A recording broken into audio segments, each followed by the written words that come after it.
ამბროლაურში დევნილთა რეგისტრაცია დაიწყო. რეგისტრაცია ოკუპირებული ტერიტორიებიდან იძულებით გადაადგილებულ სხვა პირებთან ერთად დევნილთა და განსახლების მინისტრმა ოჯახის წევრებთან ერთად გაიარა.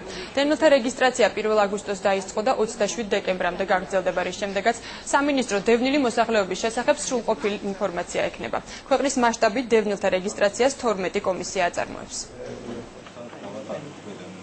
იმისათვის რომ გაგვესაზღვრა ზუსტი რიცხვი დევნილთა, ასევე დევნილთა ოჯახების ზუსტი რიცხვი, მათი საცხოვრებელი ადგილი, განსაკუთრებით კერძო სექტორის დევნილებისათვის და დღევანდელი სოციალურ-ეკონომიკური საჭიროებები, ამიტომ მიღებული იქნა გადაწყვეტილება, რომ ჩატარებული იყოს საყოველთაო რეგისტრაცია. ეს პროცედურები მე ვფიქრობ, რომ გამართულია, კომისია კარგად მუშაობს, საქართველოს მასშტაბით მუშაობს 12 კომისია. თითქმის ყველა ოჯახი მოდის და გადის 2013 წლის სავალდებულო რეგისტრაციას, ადგილზე ხდება ფოტოგრაფირება, მათი ანკეტები ივსება და ამის შემდეგ გაიცემათ ცნობა, რომ მათ გაიარეს დევნილთა სავალდებულო რეგისტრაცია.